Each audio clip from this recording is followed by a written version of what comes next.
Oi pessoal, tudo bem? Para quem não me conhece, eu sou o Bruno, eu sou colecionador de material da Björk e o vídeo de hoje eu fiz com muito carinho e eu vou falar a respeito de um álbum que está fazendo aniversário agora em setembro. Ele vai fazer 23 anos e eu considero esse álbum extremamente importante na carreira da Björk porque ele é um divisor de águas. Ao mesmo tempo que ele foi concebido em situações extremamente caóticas, envolvendo situações extremamente caóticas, ele também representa o reencontro da Björk com as origens dela. Como vocês já perceberam aqui atrás, eu estou falando do Homogenic, né? E para quem acompanha o meu canal sabe que o meu foco aqui é mostrar a minha coleção, as versões dos álbuns, pelo menos as que eu tenho, e também falar um pouco a respeito do conceito de cada álbum, da criação deles. Se você tem interesse em saber a respeito da estrutura musical de um álbum, através das palavras de uma pessoa que é especialista no assunto, eu deixo recomendado aqui para vocês o vídeo do meu amigo Lucas, do canal Música Sem Título. Ele fez um vídeo recentemente dissecando o Homogenic, é um vídeo muito legal, muito interessante. Inclusive ele me convidou para participar de um podcast do canal dele. Eu acho que alguns de vocês que me acompanham aqui já devem ter escutado. Vou deixar o link aqui também na descrição dos comentários para vocês escutarem, se vocês quiserem. E a gente está aí ensaiando um volume 2 desse podcast, Espero que saia logo.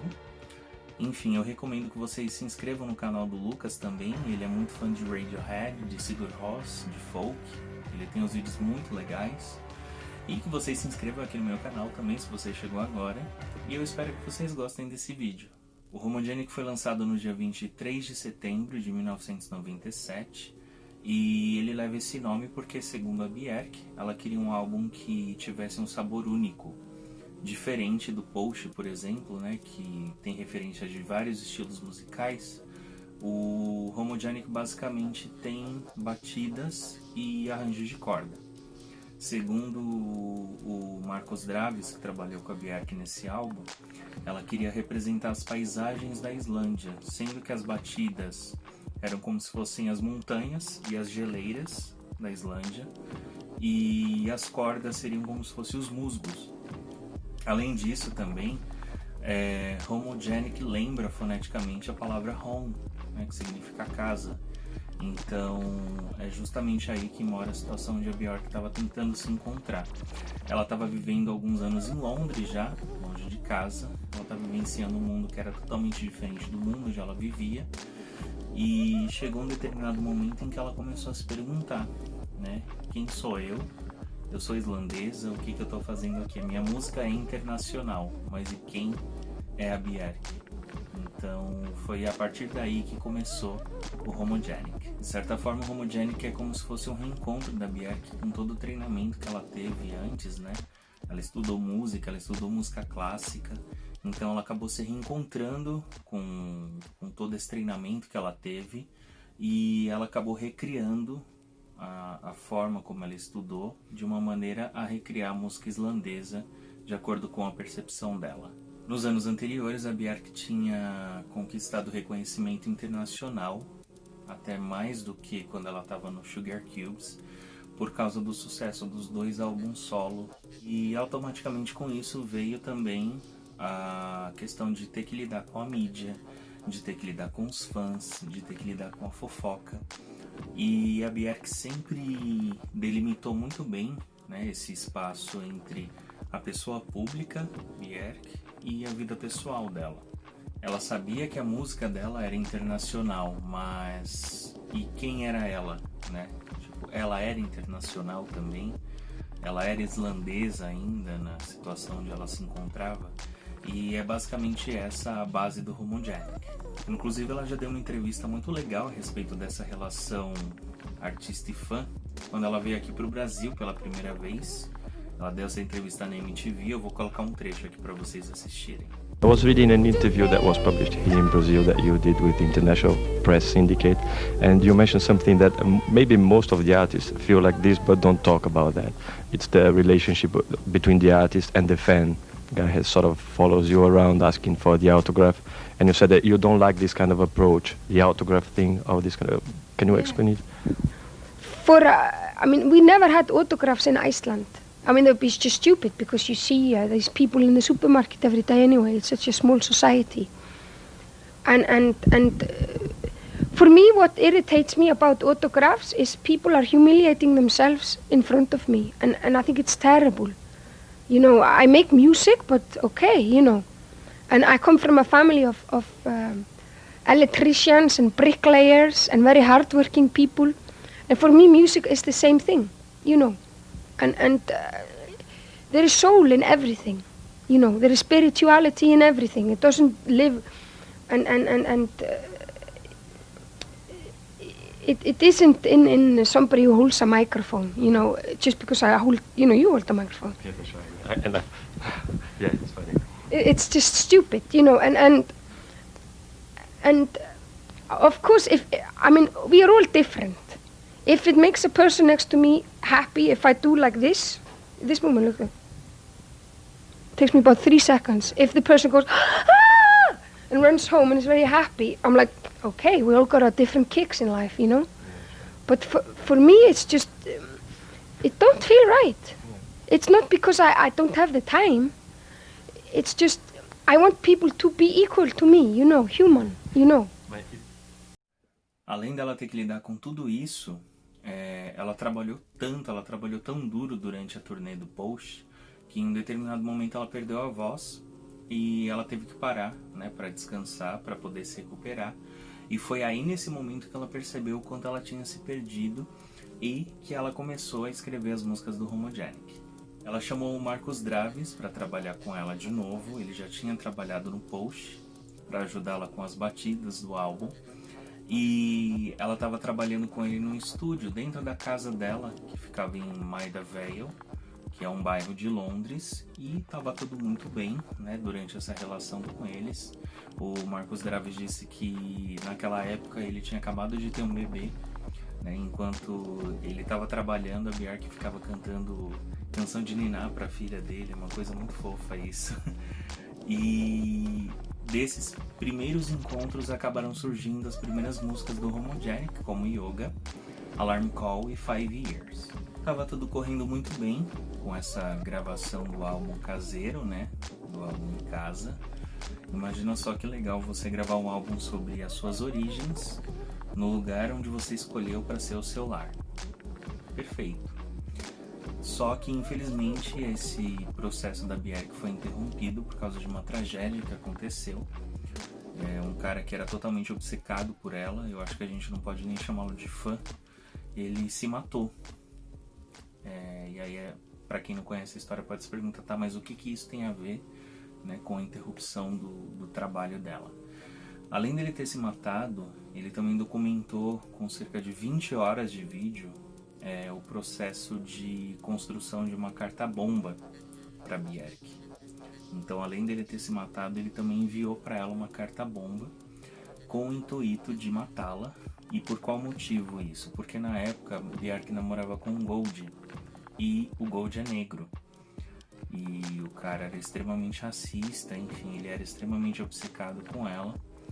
E essa situação acabou mudando completamente os planos e o caminho do Homogenic.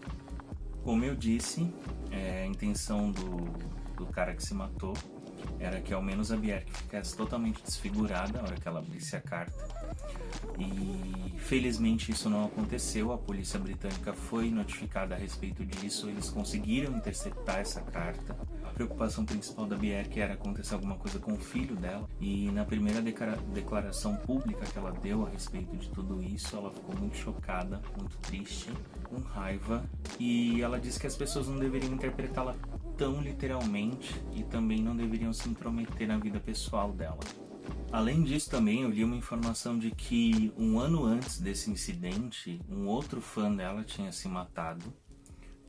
Eu não encontrei mais detalhes a respeito dessa informação, mas a Björk percebeu, ela chegou em um determinado momento em que ela refletiu e ela percebeu como a carreira dela musical influenciava nas pessoas, e ela chegou até a pensar a parar, né, a largar a carreira musical.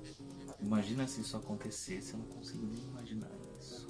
E eu acho que toda essa situação justifica muito a relação que ela tem com a ideia de fãs, né? E como ela reage às pessoas e como ela reage às pessoas que tentam invadir a privacidade dela, e eu acho que ela está completamente certa. Eu acho que o fato de uma pessoa exercer uma profissão pública não dá o direito de uma outra pessoa invadir a privacidade dela, né? Ou exigir que a pessoa esteja disposta ali sempre que ela quiser tirar uma foto, falar, enfim.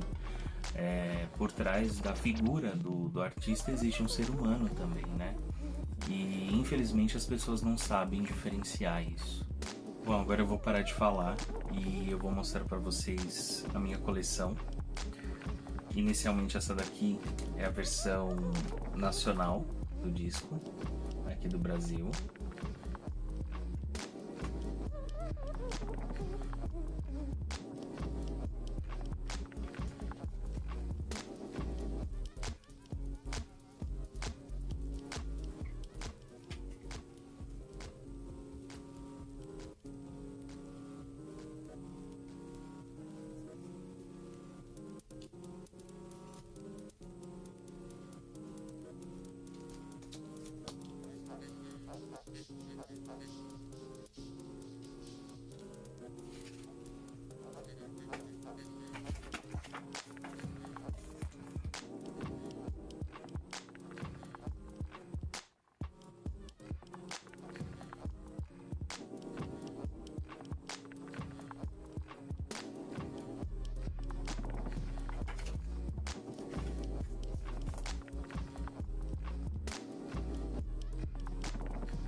Essa aqui é a versão australiana, também não muda muita coisa, mas se você perceber, aqui do lado ela não tem a informação York Homogenic, como no nacional.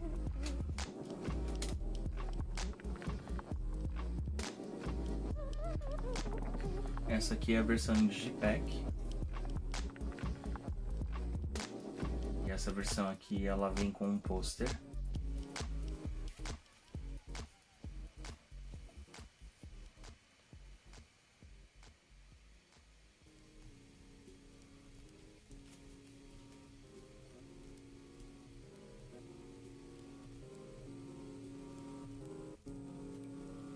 Ela vem com booklet também, bem mais completo do que a versão nacional, infelizmente.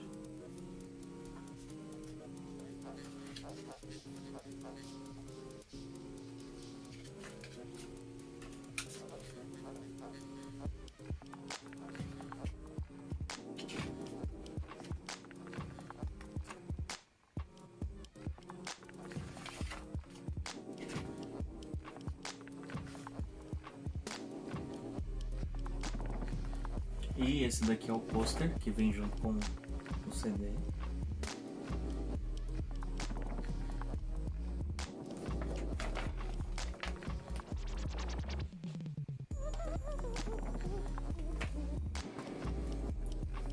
Essa aqui é a fita cassete.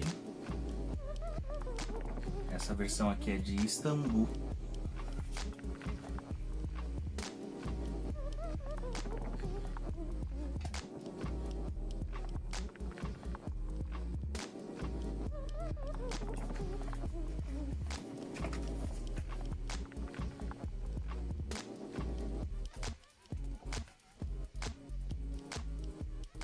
Um baterista que já tinha trabalhado com ela em turnês anteriores, Gente, eu esqueci o nome dele.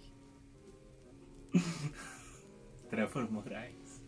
Depois de tudo isso, um baterista que já tinha trabalhado com ela em turnês anteriores, o Trevor Moraes, ofereceu o estúdio dele para ela se refugiar de tudo isso que estava acontecendo, e ela acabou aceitando. Ela fez as malas dela com o Marcos e ela foi para Málaga, na Espanha, né? E ela acabou terminando o Homogenic no estúdio Cortijo. E muito da atmosfera espanhola acabou também influenciando o processo criativo do álbum. Além do Marcos, a Björk também convidou o Sion para trabalhar com ela, com as letras, o Mark Bell e o Elmir Deodato, que ela pediu para ajudá-la a transcrever e orquestrar os arranjos de corda que ela tinha feito. Ela também convidou um octeto de cordas islandês para fazer parte do álbum. Ela escolheu os melhores músicos que ela podia na época, e essas pessoas que trabalharam com ela estudaram na mesma escola que ela. Então essa conexão das raízes, das origens, ela estava muito forte. O Homogenic tem um total de 10 músicas, e dessas 10 músicas metade se tornaram singles, sendo elas Hunter, Yoga, Bachelorette, Alarm Call e All Is Full of Love. Agora eu vou mostrar para vocês a edição em vinil do disco.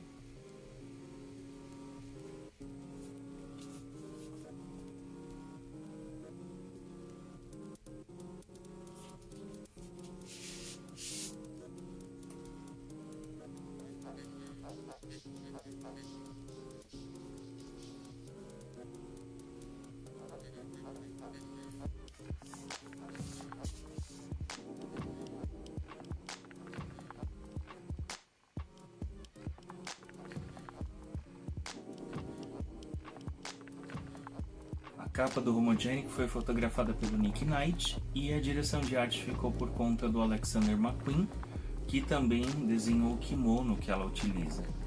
A Björk descreve a personagem da capa como uma guerreira que, ao invés de lutar com armas, luta com amor. E além disso também, a Björk na época se considerava a maior cidadã global da Islândia. Porque quando ela estava na Islândia, ela era a pessoa mais cosmopolita que existia, e quando ela estava em Nova York, por exemplo, ela era a pessoa mais islandesa do local. Ela explicou também para o Alexander McQueen que o Homogenic representava o período mais blue da vida dela. E blue, no inglês, representa melancolia, né? Quando a gente quer falar de tristeza, quando alguém falar em blue é porque a pessoa está triste, está melancólica. Então, além disso também, além do fato da Björk estar representando um momento da vida dela que tinha passado por várias situações extremamente tristes, ela estava se inspirando na fase azul do Pablo Picasso, que foi um momento extremamente conturbado da carreira do Pablo Picasso. Ele passou por situações financeiras assim muito difíceis, foi uma fase da vida dele muito difícil mesmo, e as pessoas que ele representava tinha toda essa paleta de azul. E por mais que a gente enxergue nessas pessoas que ele representava a tristeza, elas ainda tinham força para continuar sobrevivendo. Então esse tom de azul da capa, eu acho que reflete um pouco isso. Além dessa situação também, a gente pode perceber que existe uma certa tensão na figura dessa personagem, porque parece que ela está se defendendo, se impondo, mas segundo a Björk, ela está fazendo isso com amor. E além disso também, né, eu falei sobre a questão da Björk se considerar uma pessoa cosmopolita, uma cidadã global, porque ela representa aqui na capa justamente isso. É uma mulher com várias referências multiculturais de diversos lugares do mundo, né? A gente vê os olhos como se ela fosse uma alienígena, os cabelos representam uma tribo nativa norte-americana que se chama Hopi-Kewa, as argolas do pescoço são referentes às mulheres da tribo Kayan na Tailândia, o kimono japonês. E essas unhas longas, elas podem representar tanto a cultura chinesa, né, das dinastias chinesas, que as pessoas utilizavam unhas longas, quanto as mulheres negras também. Se assim como eu, você é fã do Homogenic, você gosta muito dele, eu recomendo que vocês leiam esse livro da Emily Mackey. É muito bom porque ele não fala somente a respeito do Homogenic, ele fala da carreira da Björk de uma maneira geral, mas tem muitos detalhes, muitas informações aqui, que eu acabei utilizando também para falar um pouco a respeito do álbum, esse vídeo. E ele não tem uma versão em português, infelizmente, ele só tem uma versão em inglês. Então se você tiver acesso a essa informação, eu recomendo para vocês. Na minha opinião, o Homogenic foi o início da expressão que tem permeado a carreira da Björk desde então, onde ela faz essa ligação com música, tecnologia e natureza. Essa ligação que ela faz com as paisagens da Islândia, com as batidas das músicas dela, com vulcões e geysers, e a importância de você reconhecer o lugar onde você nasceu, né? E você respeitar suas origens também, e principalmente você se sentir confortável onde quer que você esteja, né? Você reconhecer o lugar onde você está como seu lar. Eu também acho muito bonito a forma como ela evolui dentro desse álbum, como ela fala sobre a cura, como ela fala sobre a evolução, e eu acredito que vocês, escutando isso, talvez façam relação com outro álbum dela que eu vou falar em outro momento. E pra mim, o Homogenic é como se fosse um álbum onde ela explodisse, né? E ela ressurgisse das cinzas com um mundo completamente novo, um mundo musical completamente novo. Bom, pessoal, eu vou ficando por aqui. Eu espero que vocês tenham gostado desse vídeo. Se vocês gostaram, deem o seu like ou o seu dislike também, não vou me importar. Já se inscreve aqui no canal, ativa as notificações para saber quando eu postar conteúdo novo. Os próximos vídeos provavelmente vão ser a respeito dos símbolos do Homogenic, e eu espero que isso não demore muito para acontecer. Até o próximo vídeo. Tchau!